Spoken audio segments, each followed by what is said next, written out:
మనం పూజలప్పుడు నైవేద్యంగా వండుకునే చక్కెర పొంగలి తయారీ విధానాన్ని చూద్దాము. ఈ పొంగల్ని మనం పాలు వాడకుండా తయారు చేసుకోవచ్చు. ముందుగా స్టవ్ వెలిగించుకుని బాండీలో పావు కప్పు పెసరపప్పు వేసుకుని అవి రంగు మారే వరకు మీడియం ఫ్లేమ్లో ఫ్రై చేసుకోవాలి. ఇలా ఎర్రగా వేగిన తర్వాత స్టవ్ ఆఫ్ చేసుకోవాలి. ఇప్పుడు మరో గిన్నెలో ముప్పావు కప్పు బియ్యం తీసుకోవాలి. ఆ బియ్యంలో వేయించి ఉంచుకున్న పెసరపప్పును వేసి రెండింటిని కలిపి నీళ్లతో 2 సార్లు కడగాలి. వీటిని నానబెట్టాల్సిన అవసరం లేదు. కడిగిన వెంటనే నీళ్లు లేకుండా వంచేసుకుని కుక్కర్లో వేసుకోవాలి. బియ్యం పెసరపప్పు కలిపి 1 కప్పు అయ్యాయి కదా, ఇప్పుడు 1 కప్పు నీళ్లు పోసుకోవాలి.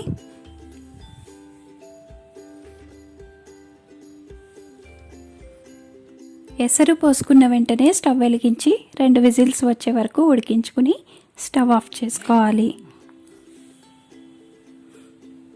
ఉడికిన అన్నాన్ని పక్కనుంచుకోవాలి.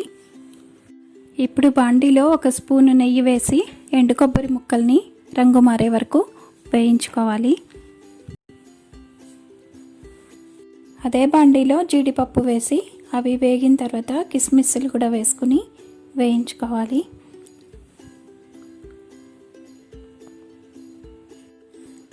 వేగిన తర్వాత స్టవ్ ఆఫ్ చేసుకోవాలి.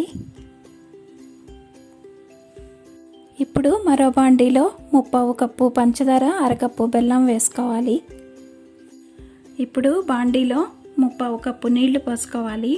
నీళ్లు పోసుకున్న తర్వాత బెల్లం పంచదార కరిగే వరకు అడుగంటకుండా ఇలా తిప్పుతూ ఉండాలి. పొంగలి మంచి కలర్ రావాలంటే బెల్లం కూడా డార్క్ కలర్ది తీసుకుంటే ఉడికిన తర్వాత కలర్ బాగుంటుంది. చక్కెర పొంగలికి ముదురు పాకం రావాల్సిన అవసరం లేదు, 1 తీగ పాకం సరిపోతుంది.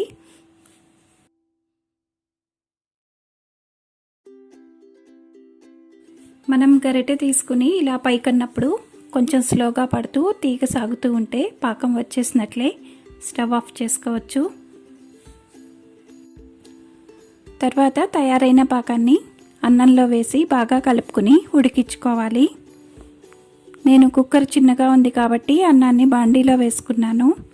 లేదంటే పాకాన్ని డైరెక్ట్గా కుక్కర్లోనే వేసుకుని ఉడికించుకోవచ్చు.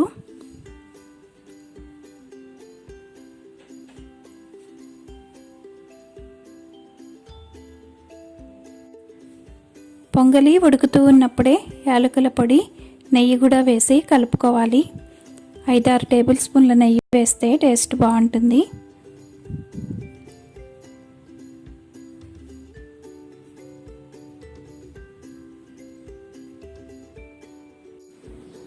నాలుగైదు నిమిషాలు ఉడికిన తర్వాత పొంగలి పాకమంతా పీల్చేసుకుని ఇలా దగ్గరగా వచ్చేస్తుంది.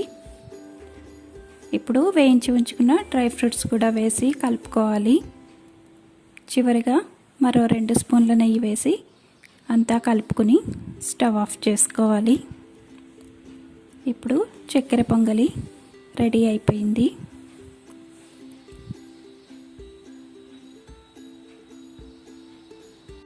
ఇప్పుడు పొంగల్ని ఒక గిన్నెలోకి తీసుకోవాలి.